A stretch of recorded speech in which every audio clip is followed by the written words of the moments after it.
This tribute is for the men and women who are currently serving in our armed forces, who are retired, their families and loved ones. It tells a story of our challenges as a nation, and also the people who helped us work through those challenges and protected our safety.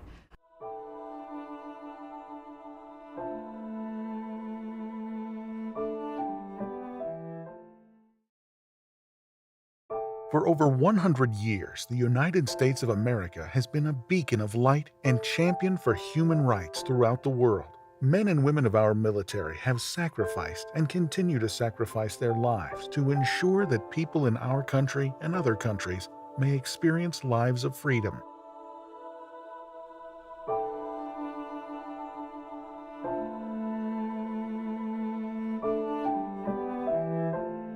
The Protectors of Freedom Monument commemorates the men and women of our armed forces who have stood sentry at our gates and helped open the gates to freedom for others throughout the world.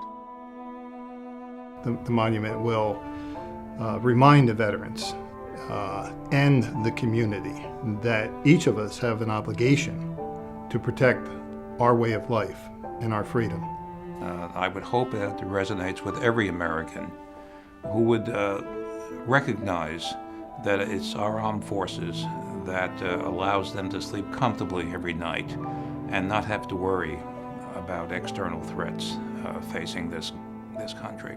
The monument provides a rallying point for residents of the Toms River community, a site where parents can bring children, schools can bring students, and friends can meet to share memories.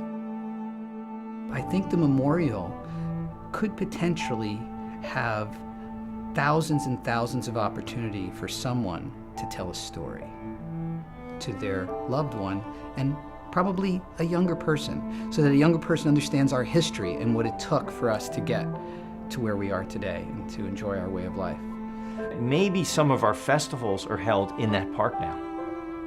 That's the way a monument stays alive. It only stays alive when people interact with it. When children write about it in school, that's larger than life. The monument also offers a special destination at the Jersey Shore for visitors outside of the county and state.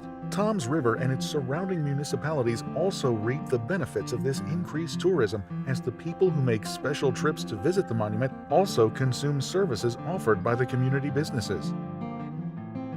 When you create more exhibits, when you create more interest in a community, you create more reasons for folks to be in that community.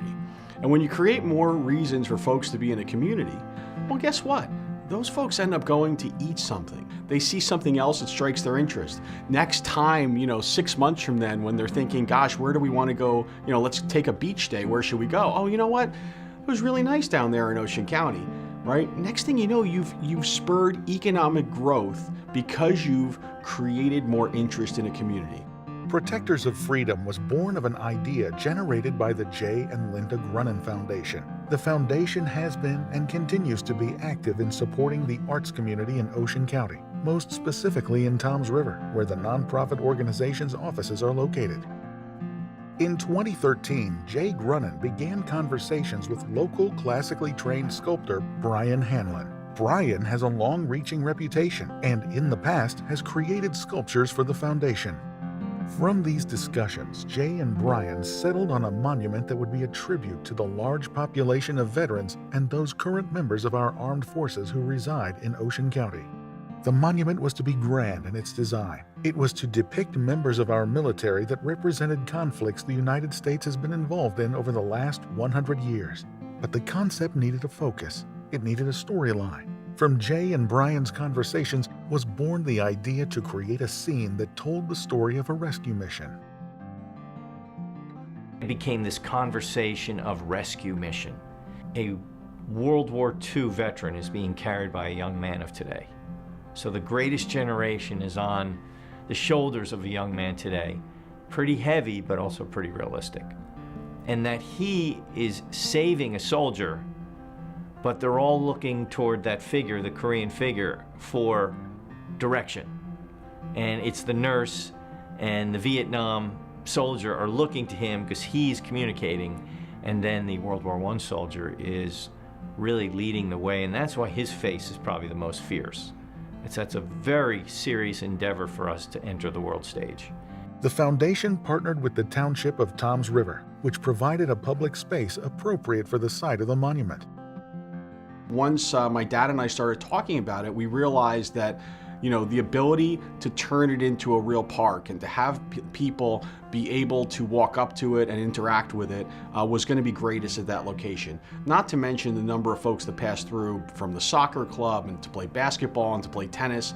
It really was a perfect spot to appropriately, you know, pay tribute to our veterans. More than 5,000 people annually utilize the facilities surrounding the site. The monument is sure to help that number grow as more people tell their friends, families bring their children, and teachers take their students to learn and appreciate more about what role the men and women of our armed forces have played and continue to play in protecting our freedom.